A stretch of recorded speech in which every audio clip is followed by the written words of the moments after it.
الحمدللہ وحدہ لا شریک لہ والصلاة والسلام علی من لا نبی بعدہ۔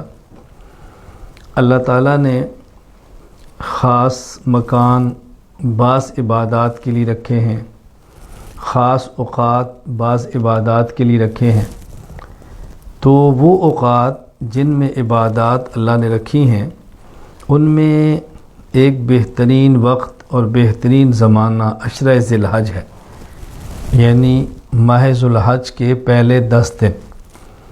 احادیث مبارکہ میں ان دنوں میں عبادات کے بہت فضائل آئے ہیں۔ سنن ابی داؤد میں حدیث مبارک موجود ہے۔ حضرت عبداللہ بن عباس رضی اللہ عنہما فرماتے ہیں، رسول اکرم صلی اللہ علیہ وسلم نے ارشاد فرمایا، ما من ایام العمل الصالح فیہا احب الی اللہ من هذه الایام۔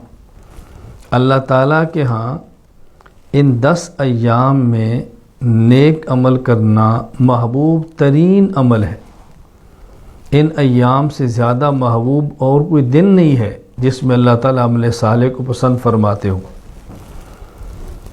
اسی طرح حدیث مبارک المعجم الکبیر للطبرانی میں موجود ہے۔ حضرت عبداللہ بن عباس رضی اللہ تعالیٰ عنہما فرماتے ہیں، رسول اکرم صلی اللہ علیہ وسلم نے فرمایا، ما من ایام اعظم عند اللہ ولا احب الی اللہ العمل الصالح فیہن من ایام العشر۔ عشرہ ذی الحج کے دنوں سے زیادہ کوئی دن اللہ کے یہاں بڑا اور محبوب نہیں اس میں اللہ نیک عمل کو پسند فرماتے ہوں، یعنی اللہ کے یہاں محبوب ترین اور عظیم ترین یہ دن ہیں۔ فاکثروا فیہن التسبیح والتکبیر والتحلیل، فاکثروا فیہن التسبیح والتکبیر والتحلیل، لہذا تم ان دنوں میں کثرت کے ساتھ زیادہ سے زیادہ تسبیح کیا کرو، تکبیر پڑھا کرو، تحلیل پڑھا کرو۔ تسبیح سے مراد سبحان اللہ، تکبیر سے مراد اللہ اکبر، تحلیل سے مراد لا الہ الا اللہ، یعنی ان دنوں میں سبحان اللہ، اللہ اکبر، لا الہ الا اللہ کثرت کے ساتھ بہت زیادہ پڑھا کرو۔ سنن ابن ماجہ میں ایک حدیث مبارک موجود ہے۔ حضرت ابو امامہ رضی اللہ تعالیٰ عنہ فرماتے ہیں، رسول اکرم صلی اللہ علیہ وسلم نے فرمایا، من قام لیلۃ العیدین محتسبا للہ لم یمت قلبہ یوم تموت القلوب۔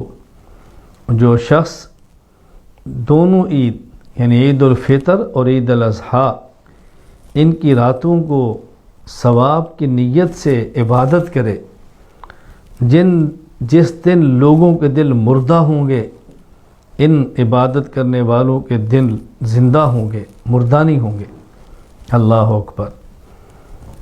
یہ 2 راتیں عبادت کی ہیں، یہ 2 باتیں غفلت کی نہیں ہیں، فحاشی بے حیائی کی نہیں ہیں، گانے بجانے شراب کباب کی نہیں ہیں۔ یہ اہل ایمان کی خوشی کی بات ہو رہی ہے، کفار کی عید کی بات نہیں ہے، اہل ایمان کی عید کی بات ہے کہ عید الفطر کی رات اور عید الاضحیٰ کی رات، اللہ اکبر، یعنی صبح عید الفطر ہے آج کی رات، صبح عید الاضحیٰ ہے آج کی رات، خوب عبادت کرو، اللہ دلوں کو زندہ فرما دیتے ہیں۔ سنن ابن ماجہ میں حدیث مبارک موجود ہے۔ حضرت ابو ہریرہ رضی اللہ تعالیٰ عنہ فرماتے ہیں، رسول اکرم صلی اللہ علیہ وسلم نے ارشاد فرمایا، ما من ایام الدنیا ایام احب الی اللہ سبحانہ ان یتعبد لہ فیہا من ایام العشر۔ ان 10 دنوں میں عبادت کرنا اللہ کو محبوب ہے، یہ دن اللہ کے پسندیدہ ہیں، محبوب ترین دن ہیں۔ ان دنوں میں اللہ چاہتے ہیں بندے عبادت کریں۔ وَإِنَّ صِيَامَ يَوْمٍ فِيهَا لَيَعْدِلُ صِيَامَ سَنَةٍ وَلَيْلَةٍ فِيهَا بِلَيْلَةِ الْقَدْرِ۔ اللہ اکبر۔ فرمایا وَإِنَّ صِيَامَ يَوْمٍ فِيهَا لَيَعْدِلُ صِيَامَ سَنَةٍ، ان دنوں میں ایک دن کا روزہ رکھنا 1 سال کے روزے کے اجر کے برابر ہے۔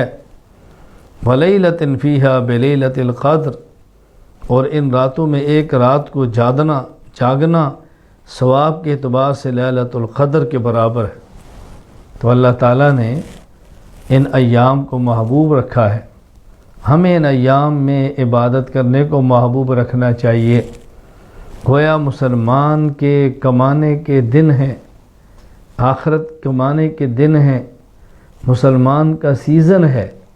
جس طرح دنیا کا طالب یہ دیکھتا ہے کہ موسم اور سیزن کون سا ہے تاکہ دنیا زیادہ کماؤں، اللہ سے محبت رکھنے والا، جنت کا مشتاق، اللہ کی محبت کا دل دادا، وہ دیکھتا ہے کہ کون سے دن، کون سا سیزن، کون سا موسم ایسا ہے کہ جس میں عبادت کروں تو اللہ خوش ہوں۔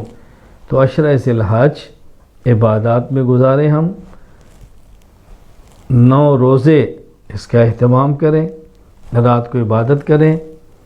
سب سے آسان ترین عبادت یہ ہے عشاء کی نماز جماعت کے ساتھ پڑھیں اور سو جائیں، گانا نہ سنیں، غیبت نہ کریں، فضول بات نہ کریں، صبح اٹھ کے تہجد پڑھیں، فجر کی نماز جماعت سے پڑھ لیں، اللہ تعالیٰ پوری رات اجر اور ثواب کے اندر رکھ دیں گے۔